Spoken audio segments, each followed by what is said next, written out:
Hey everyone, Nigel and Luke here, and welcome to Crime Zone.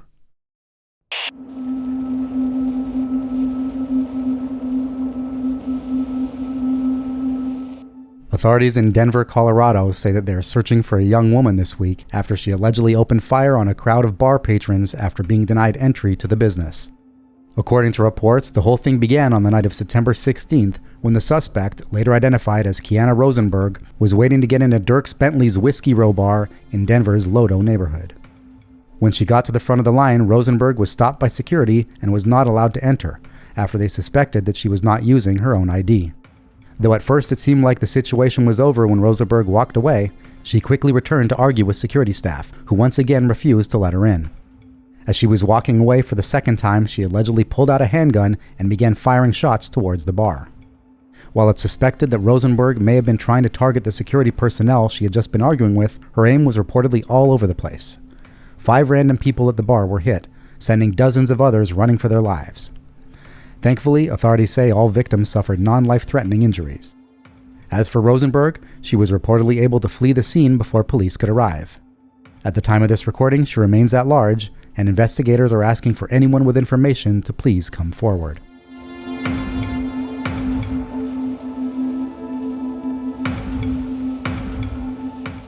Authorities in Austin, Texas say that an Oklahoma judge is facing multiple charges this week following a pair of terrifying road rage attacks. According to reports, the situation began at around 4 p.m. on September 11th when terrified witnesses to the crime called police saying that a motorist appeared to be having a violent meltdown near the intersection of Matamoros and Santa Maria streets. These witnesses claimed that the driver of a white SUV was shooting a gun and appeared to be aiming at parked cars.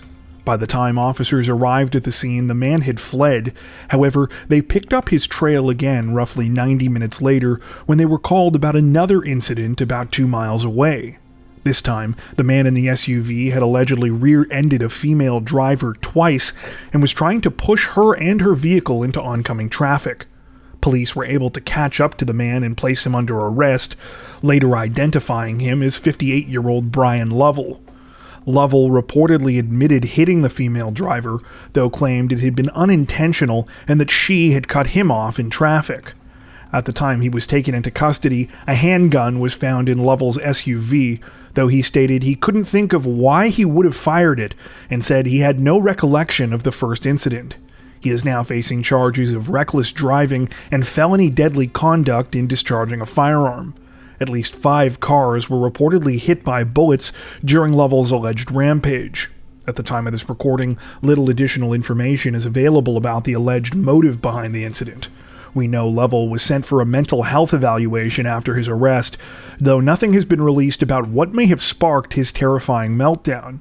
The 58-year-old, who is apparently a judge in Garfield County, Oklahoma, has agreed not to preside over any cases until the incident has been resolved.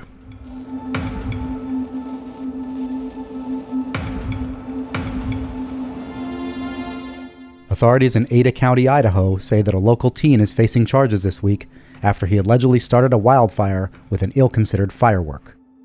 According to reports, the incident began sometime on the night of September 16th when the 16-year-old suspect, who has not been identified by name, was in an SUV with some friends in the city of Eagle.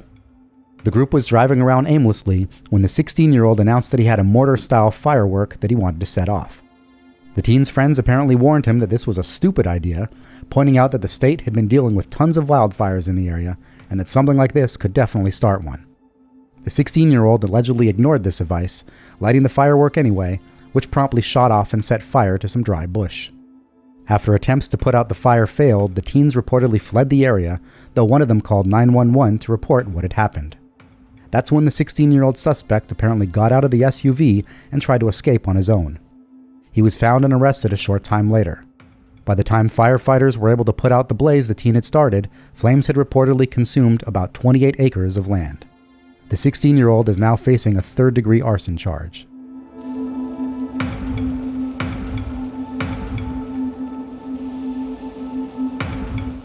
Representatives from the Las Vegas Metropolitan Police Department say that a pair of teenagers are each facing a slew of serious charges this week after they were accused of deliberately killing a cyclist during the middle of an hours-long crime spree last month.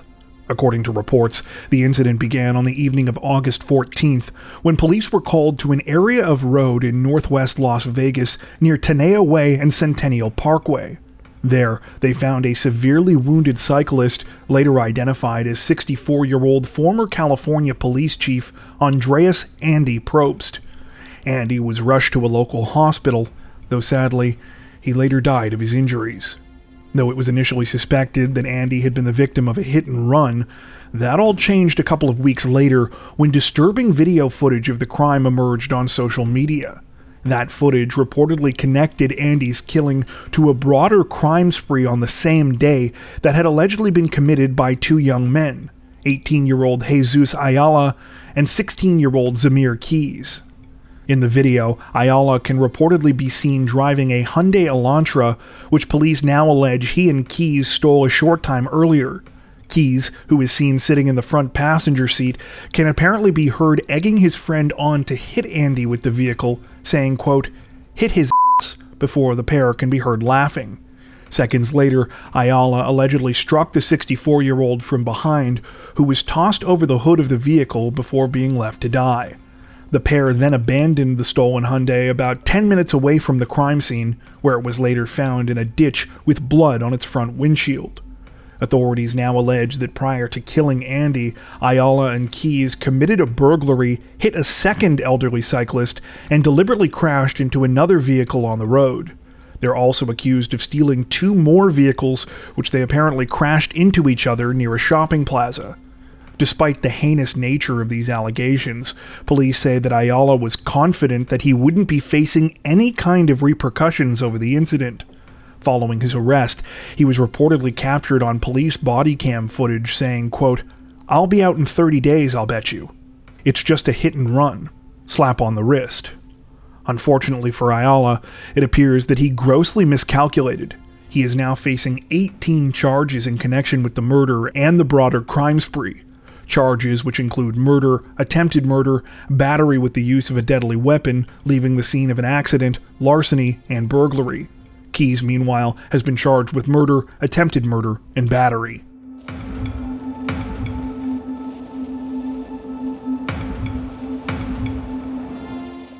Authorities in Volusia County, Florida, say that a 42-year-old father is dead this week after he was allegedly shot and killed by his mother's neighbor during the middle of a dispute over tree trimming. According to reports, the tragedy unfolded on the evening of September 17th when 42-year-old Brian Ford went to his mother Linda's house in the community of DeLeon Springs to help her with some yard work. He was in the middle of trimming some tree limbs close to the edge of her property line when he was allegedly confronted by Linda's neighbor, 78-year-old Edward Druzilowski. Druzilowski apparently ordered Brian to stop what he was doing and leave, and when Brian refused, the elderly man pulled out a gun and shot him. Brian apparently died of his injuries just moments later. According to Linda, she was in her garage when she heard gunshots ring out, followed by the screams of her 8-year-old grandson. She says that Druzilowski shot Brian in front of his own son, then pointed the gun at the boy, yelling at him to shut up when he reacted to his father being attacked. When police arrived at the scene and placed Druzilowski under arrest, he apparently claimed that he had shot Brian in self-defense because he had refused to leave his property. However, the 78-year-old reportedly later admitted that Brian had made no threats against him, was unarmed, and that Druzilowski had still chosen to confront him with a weapon. Linda claims that Druzilowski wasn't even correct about the fact that her son was on the property. According to her, her fence is 2 feet inside of where the actual property line is, so Brian apparently had every right to be trimming the tree limbs at the time. At the time of this recording, Druzilowski remains in custody without bail and is now facing a charge of second-degree murder for Brian's death.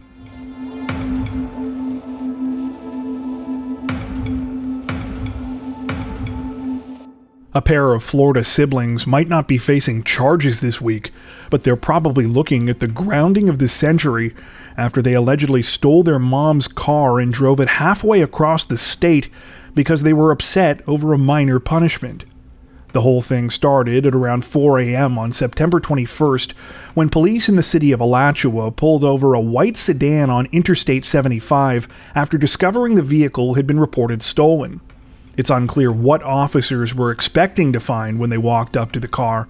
However, they certainly weren't expecting a 10-year-old boy to be in the driver's seat, or for his 11-year-old sister to be in the passenger seat, for that matter.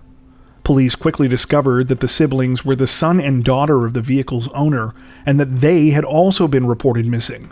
After speaking with the pair, they apparently got the rest of the story. According to reports, the brother and sister lived about a 3 hours drive away in the city of Northport and had stolen their mother's car earlier that morning. Their motive?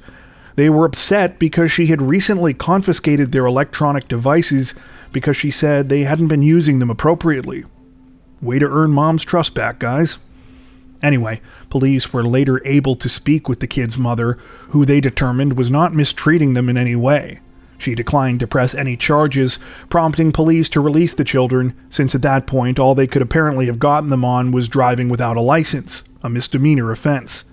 Speaking with media after the case, a representative from the sheriff's office stated, quote, "Our detectives did speak with their mother at length, who was clearly doing her best to raise 2 young children, and she was very receptive to the recommendations they provided in helping her get assistance."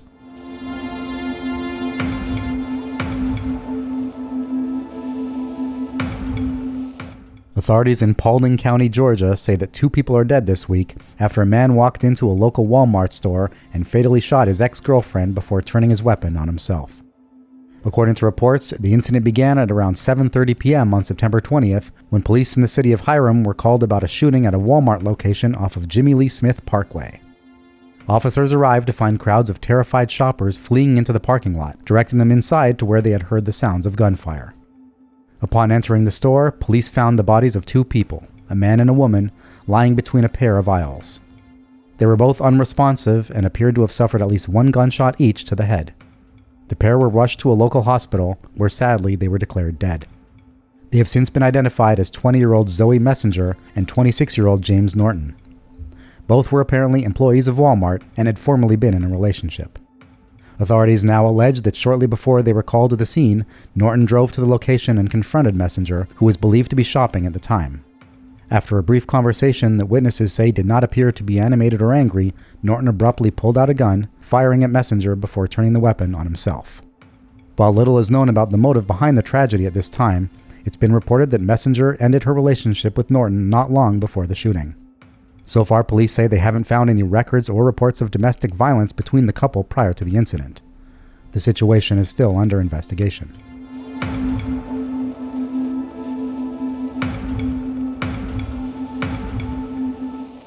Authorities in Will County, Illinois say that 6 people are dead this week, including their suspect, after a man allegedly murdered a family of 4 in their own home before killing his fiancée and turning his weapon on himself during the middle of a police chase.